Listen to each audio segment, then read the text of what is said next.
Oui, tout à fait. Ça montre bien qu'on est là au championnat avec des coursières sérieuses, avec des hommes en blanc de compétition. Dans ces arènes aussi de formel, Samadé, c'est une grande réputation et c'est sûr que ça rajoute une certaine difficulté à l'événement à appréhender quand on se présente au centre de la piste. Et on voit les hommes en blanc avec Didier Latapi, le Cordier, David Loupien et Serge Junca qui prennent donc la ficelle de la première coursière Guapa.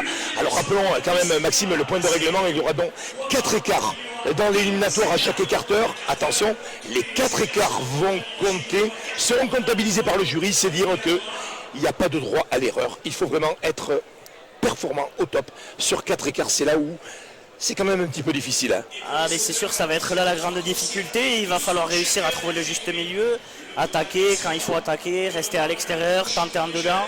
Mais c'est sûr que tous ils vont tenter d'éviter la chute, puisque avec les 4 écarts qui comptent, une chute pourrait déjà être éliminatoire.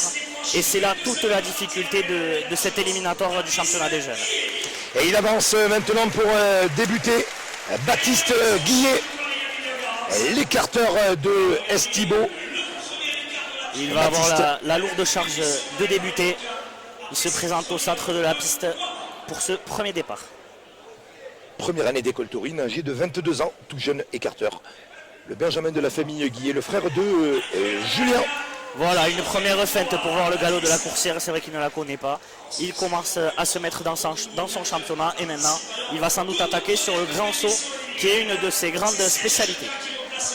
Avec Serge Junca, on voit belle coursière, belle présentation. Mais quelles sont belles sur ces images, ces arènes de Samadé, ce zénith. Arène archi-comble, vous le voyez, c'est là que l'on voit bien que il y a eu vraiment une super communication, très très belle organisation. Et là, on peut vraiment saluer la fédération, le comité, mais surtout l'association des jeunes coursailleurs qui, depuis très tôt ce matin, met les petits plats dans les grands. Deuxième écart pour Baptiste. Secondé par son chef, Lilian Garant.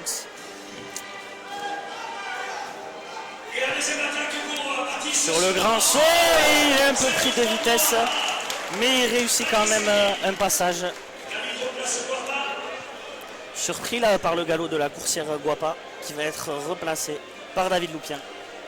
Et il va se préparer maintenant, on va aller prendre le relais, deuxième année d'école taurine. Tout jeune écarteur, puisqu'il n'a que 16 ans. Lucas Bacris, c'est le plus jeune. Voilà. Le signal de le speaker, hein, on le connaît le speaker. Hein. Un petit peu. Ouais, Didier, ça me rappelle Maxime parce que c'est ta première aujourd'hui ici au micro, mais je me rappelle qu'il y a 20 ans, j'avais un tout jeune consultant dans les commentaires qui s'appelait Didier Gouet. Comme quoi c'est original quand même, 20 ans après, voilà. Et donc Lucas qui se présente le plus jeune aujourd'hui. Et il commence directement avec un écart intérieur. Un écart qui va compter dans cette éliminatoire. Lucas qui, en début de saison, on n'aurait peut-être pas pensé qu'il aurait été là, mais il a réalisé une jolie deuxième saison. Il s'est amélioré, il a pris de l'expérience. Et c'est aujourd'hui mérité qu'il soit présent et il le montre avec cette première attaque à l'intérieur. Et maintenant, il va changer la coursière d'axe d'attaque tout en laissant Didier Latapi du même côté. Donc ça annonce peut-être... Non, il le fait changer, ouais. Voilà, pour expliquer Maxime, s'il avait fait laisser du même côté, il se serait retrouvé sur la corne facile et ça aurait sans doute voulu dire qu'il allait faire un second intérieur. Mais cela n'empêche pas de le refaire ici. Voilà, mais c'est et vu le placement de Lucas Laferrière, il part pour un second écart intérieur. Voilà, c'est bien donc, de spécifier ces petits points techniques pour ceux qui découvrent. Et là, si ça passe, il pourrait prendre une bonne option dans cette poule. Malheureusement, il est pris. Attention. Attention à Lucas malheureusement et David Loupien. Les hommes blancs qui font le maximum il va pouvoir se pour retenir la coursière. Et malheureusement ce n'est pas passé pour on le Lucas revoit sur le ralenti. Voilà la petite faute de l'écarteur qui n'a pas tendu assez dans son jeté, qui s'est amené la coursière. Voilà exactement. Au lieu de mettre la jambe du côté extérieur pour l'amener sur l'extérieur, il est de suite allé dans la corde et la vache l'a de suite vue. Et il s'est fait attraper. Et Tom Capin qui va prendre le relais. Tom très en forme en cette fin de saison. L'écarteur de Gégan, âgé de 20 ans, égal derrière Dussault. Tom qui avait terminé sur le podium de la dernière édition. Il avait terminé à la 3e place. Et là, voilà, c'est l'homme en forme de cette fin de saison. Il a remporté le national des secondes devant son coéquipier Grégory Lavie. Et il vient ici très motivé. On sait qu'il est très à l'aise à l'extérieur comme à l'intérieur. Et il fait partie des têtes d'affiche de cette édition 2019. Et saluons derrière lui Romain Truchat, membre du comité directeur de la fédération, mais aussi membre et moniteur à l'école taurine, sous la direction l'école taurine de Elodie Poulitou, qui dirige donc ce centre de formation des écarteurs, sauteurs-entraîneurs. Malheureusement, la vache qui s'est un peu dérobée là sur l'écart, mais ça reste quand même un écart convenable pour une première attaque. Là, voilà, sur le grand saut, un petit peu de distance pour le premier écart de Tom Capin. Maintenant qu'il a pris la mesure, on peut penser qu'il va régler la mire pour ce deuxième écart et essayer de passer au plus près. Alors qu'on le voit, c'est Pierre-Alain Castex, un homme d'expérience aussi, qui est là pour lui faire le second et qui va lui apporter tout au long de ce championnat. Avec Guapa en piste, coursière à la robe originale de la formation armagnacaise de la Canadière Cathy Gruna. Et Tom Capin, voilà, qui va venir préparer son deuxième écart. Il sera suivi ensuite par Théo Dupouille et Grégory Lavie qui compose cette poule 1. Rappelons 3 poules dans l'éliminatoire. Tom qui a pris ce premier écart devrait attaquer à l'intérieur. Bon passage pour Tom. Très bon, l'écart intérieur de Tom. Là c'est un passage qui va compter, voilà, il se rattrape un peu de ce moyen écart. Le superbe jeté. Ça a été très bien travaillé. C'est un écart qui va compter, qui rattrape un peu ce premier écart. Et là Tom prend une très bonne option avec cet intérieur. Et c'est donc Théo Dupouille, l'écarteur de Vielle-Tursan, écarteur de 18 ans, deuxième année d'école taurine. D'ailleurs, l'école taurine qui vous donne rendez-vous si vous êtes passionné de course landaise dès la fin du mois dans ces mêmes arènes de Samadé. Il y aura un premier rendez-vous de détection pour intégrer. Alors si vous êtes mineur, bien sûr, c'est avec autorisation parentale. Oui, on a vu ce matin avec l'initiation et les veaux qu'il y avait quelques clients pour cette école taurine et le premier passage de Théo Dupouille. Théo qui lui aussi a l'expérience de ce championnat puisqu'il y a participé la saison passée. Malheureusement, il n'avait pas passé le cap des poules, mais c'est toujours une expérience en plus que d'avoir déjà participé à ce genre d'édition. Et puis venant de Vielle-Tursan, cité Coursaire, ô combien Coursaire, Vielle-Tursan, alors que là il va venir préparer son deuxième écart maintenant, et on le voit avec des conseils de Bastien Moiti, et derrière l'écarteur on aperçoit Elodie Poulitou. Et voilà, les jeunes de l'école taurine qui ont de la chance d'être bien entourés aujourd'hui. Et ça va être important dans la gestion de leurs attaques tout au long de l'après-midi.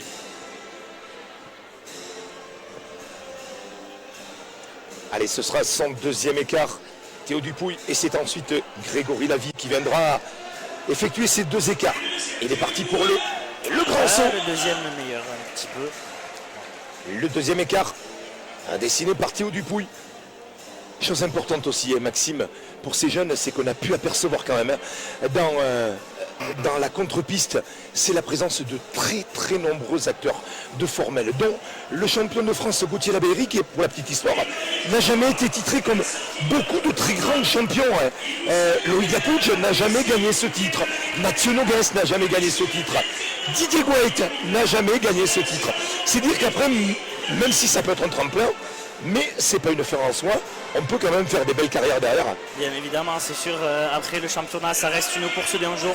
C'est celui qui est meilleur ce jour-là et c'est pas forcément le meilleur sur la saison, mais ça reste quand même un titre de prestige dans une toute jeune carrière puisque ces garçons ont au maximum 3 ans d'expérience, donc ça reste un titre prestigieux quand on le gagne. Et là, on voit la coursière qui a eu du mal un peu à s'élancer, mais Grégory a décidé de rester et fait un passage tout de même honorable. Grégory qui fait parler de lui maintenant depuis 2 ans. C'est un acteur qui est très sincère dans ses attaques et qui personnellement me plaît beaucoup parce que des acteurs comme ça qui restent au maximum dans les cornes, il n'y en a pas des dizaines et lui est vraiment sincère comme on dit et c'est quelque chose qui est très plaisant quand on regarde. Et c'est un écarteur de deuxième année d'école taurine, Grégory Lavie, l'écarteur de Grenade-sur-Adour.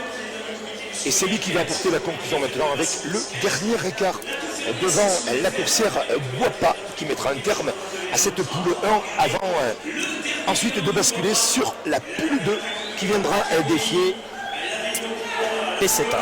Peseta, coursière de la formation de Et voilà, le deuxième passage égal au premier. Ça n'a pas forcément été une chance que de conclure cette série, mais il a fait 2 passages honorables comme on le revoit ici. Bon passage le deuxième. Et c'est donc terminé la sortie devant Guapa où on aura peut-être déjà quelques écarts. Oui, après, ceux qui ont attaqué à l'intérieur ont aussi eu un autre écart un peu plus difficile, donc tout reste jouable. Tout reste jouable et donc c'est maintenant la fin de cette première sortie avant d'enchaîner avec la sortie, comme tu l'as dit, de Peseta Ganaderiadeiris que l'on retrouvera tout à l'heure les sauteurs. Ce sera après la deuxième vache de chaque poule où ils viendront défier Muriela de chez Dairis et Ronda de l'Armagnacaise avant de rentrer dans maintenant la deuxième vache de la poule 1. Petit salut à nos partenaires.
Et on est de retour avec cet éliminatoire des écarteurs et la poule A à la sortie de Marbella. Et avant, Maxime, les positions dans cette poule 1. Alors, on a premier avec 12,50 Tom Capin. Second à égalité, Lucas Bakeris et Théo Dupouille avec 10 points. Quatrième, Grégory Lavie avec 9,50 et cinquième, Baptiste Guy avec 8 points. Et donc c'est Lucas Bakeris qui se présente pour débuter Marbella. Et Lucas qui donc peut accrocher définitivement cette deuxième place, voire pourquoi pas aller se hisser à la première, c'est tout le mal qu'on lui souhaite. Il débute donc maintenant la coursière Marbella de la Ganaderiadeiris. Il attaque de suite sur le saut avec un passage très correct. Marbella, une coursière assez sérieuse que l'on retrouve de temps en temps dans les premières parties de la compétition de la Ganaderiadeiris. Et une vache qui, on le voit, permet de très beaux passages à l'extérieur. Et il va en finir avec son éliminatoire maintenant et il salue tout le public, Lucas Bakeris, qui peut aller chercher cette place qualificative. Allez, Lucas Bakeris, il sera ensuite suivi par Tom Capin, qui d'ailleurs en fond de piste se prépare. Lucas Bakeris pour peut-être aller chercher donc cette place dans le concours final de ce championnat des jeunes écarteurs. Et avec un bon passage à nouveau, il a décidé de rester classique et d'assurer. C'est peut-être une tactique et pourquoi pas décider d'aller provoquer ses adversaires qui pour aller le sortir à la deuxième place vont peut-être devoir attaquer et peut-être avoir le contre. Mais voilà, il a terminé son éliminatoire. Il avait plus d'adversaires derrière que devant maintenant. Ce sera aux autres d'aller chercher ces quelques rares places, alors que là se présente Tom Capin, lui qui a terminé premier de la poule avec déjà 2,5 points d'avance sur ses premiers poursuivants. Donc lui c'est pareil.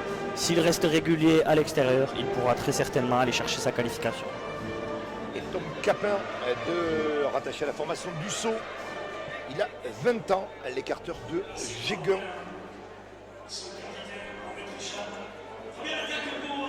Très joli style, Tom Capin. Une attaque sur le grand saut et voilà, un premier passage très classique. Perte de terrain minimum, et on voit l'écarteur très sincère dans cette Voilà, attaque. on revoit grand saut droit, on tourne là où on retombe. Et il fait confiance au courrier. Voilà, c'est la recette de la réussite.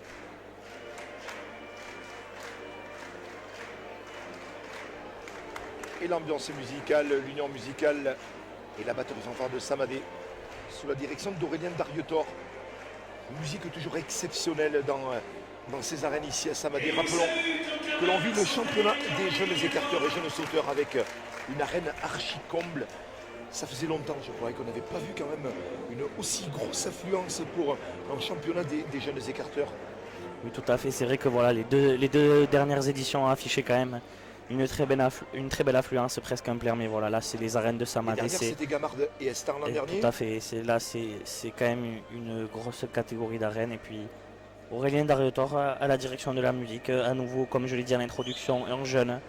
Cette journée, elle est placée sous le signe de la jeunesse et bien évidemment, l'Union musicale samadétoise qui fait toujours le job pour accompagner les acteurs. Allez, avec oui, le deuxième écart pour Tom Capin. Voilà, un peu inférieur, mais il a fait ses deux passages et maintenant il doit voir ce qu'ont faire les autres. Théo Dupouille maintenant, qui va donc venir prendre le relais et dans l'ordre donc Théo Dupouille, Grégory Lavie et c'est ensuite Baptiste Guillet qui avait lancé le championnat avec l'attaque des parcs côté loge. Et on peut voir Théo, voilà, très concentré. Visage fermé. Hein. Exactement. Donc on peut en dire autant du sauteur derrière Bastien Meunier.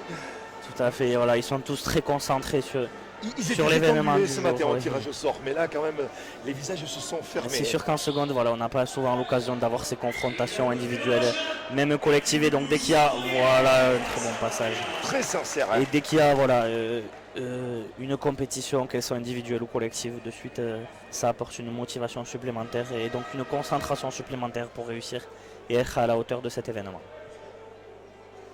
Et accompagné par Elodie Poulitou, directrice de l'école taurine. Bastien Meunier dans le rôle de second. Et puis Bastien Moiti. Homme extraordinaire, Bastien Moiti, qui est là dans la communication avec ces jeunes. Voilà, ça passe de suite. Hein. Il sait les mettre très à l'aise. Tout à fait, Bastien qui est quelqu'un de très investi, aussi au sein de la Fédération française. Et c'est un garçon qui s'implique énormément, alors que là, le deuxième passage... très bon coup d'œil. Maxime, tu as vu le petit pas de côté qui est venu faire Théo. Regarde, il s'est replacé, il est venu se coucher sur la coursière. Et de bons passages qui pourraient peut-être bousculer le classement à l'issue de la première coursière. Grégory Lavie de Grenade-sur-Adour. Jeune écarteur lui aussi, 21 ans, championnat des jeunes. Certains démarrent très tôt, d'autres démarrent un petit peu sur le tard. Démarrent soit par l'école taurine, soit directement dans les formations de seconde. Ce sont les critères pour participer. Il faut avoir moins de 25 ans et ne pas avoir écarté plus de 5 fois en course de compétition. Oui, on pense par exemple à Damien Carrère qui est un grand espoir du pôle espoir et qui malheureusement ne peut pas être présent aujourd'hui car il a dépassé ce quota des 5 courses. Et dans la quadrille de Christophe Dussault à la dalle. Voilà. Et ça aurait pu être quelqu'un qui aurait fait figure de favori aujourd'hui. Mais voilà, il ne correspondait pas aux critères et Grégory Lavie à l'intérieur.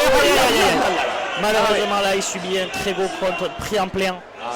La faute, on la revoit. Regarde comment il s'est vraiment ramené la coursière. Il ne l'a pas attendu. Et là, attention, passé là. Il reste au sol. Ah oui, puis devant ce type de coursière, là, il ne faut pas se tromper, quoi. Tout à fait. On espère qu'il pourra se relever tout de même. Et voilà, il se relève. Et il va avoir, voilà, il sait très bien que maintenant la qualification s'est terminée, mais il va avoir à cœur quand même de prendre une très bonne revanche.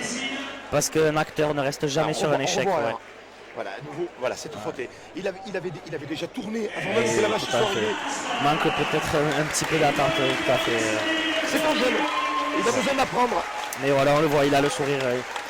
Il sait que malheureusement ce sera terminé après cet écart pour son championnat des jeunes, mais il va vraiment avoir à cœur de terminer sur une très bonne note. Voilà, il aura les encouragements, la sympathie du public, et c'est ça le plus important aujourd'hui.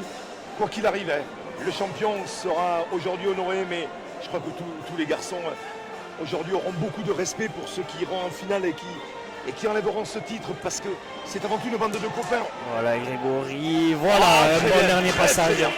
Et puis il ne faut pas oublier qu'il en est qu'à sa deuxième année. Il pourra reparticiper l'année prochaine et cette première expérience, ce sera toujours un plus s'il se représente l'année prochaine, mais on voit qu'il finit très bien son championnat des jeunes. Très bonne attaque au final de Grégory et c'est Baptiste Guillet, l'écarteur de Estivo, qui va donc venir maintenant terminer la série devant la coursière Marbella. Alors Baptiste, il le sait, s'il veut passer là, il va devoir attaquer.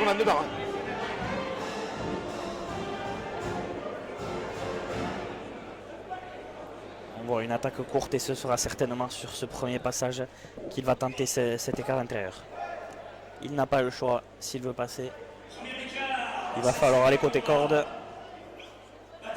Il y a le visage fermé, on voit Baptiste concentré avec derrière lui Lilian Garanx qui est là pour l'accompagner. Allez, la coursière qui s'élance, l'écart intérieur. Oh Baptiste! Alors là, ça va être difficile à juger parce qu'on le voit sur le ralenti, il est passé mais un petit peu pris de vitesse. Alors honnêtement, je ne sais pas comment cet écart va être comptabilisé, mais on va laisser la mission au juré de exactement. l'assumer. Mais toujours est-il que voilà, un passage au plus près pour Baptiste qui pourra peut-être suffire pour le propulser en finale. Et puis il a beaucoup de supporters venus des Coursaires, des Arrigans de Estivo, de Mouscardès, venus l'encourager aujourd'hui dans ces arènes de Samadé. Bien évidemment un canton très coursaire avec de nombreux acteurs et de nombreux fidèles qui vont tous les week-ends aux courses. Et maintenant Baptiste qui va mettre une fin à son éliminatoire avec un passage plus que correct. Et maintenant, charge au jury de désigner le ou les qualifiés de cette première poule. Il y aura 2 qualifiés dans cette poule. Il y aura le premier de la poule et le meilleur second, à condition bien sûr que le second termine meilleur que les 2 autres secondes des autres poules. Ça, comme tu le dis Maxime, c'est le jury qui va le définir, puisque maintenant on va basculer dans quelques instants avec la poule 2, la sortie de Montanègre de la Ganette derrière Magnaquez, qui sera dans quelques instants débutée par Thibaut Lamarque sous le regard. On le voit soulagé un petit peu de Baptiste Guillet qui se dit qu'il en a terminé avec l'éliminatoire, mais peut-être pas avec ce concours, puisque nous sommes toujours dans l'éliminatoire ici dans ces arènes de Samadé, championnat des jeunes écarteurs et jeunes sauteurs, des arènes archi-combles pour ce grand rendez-vous de la course landaise. Retour dans quelques instants ici en direct depuis ces arènes de Samadé.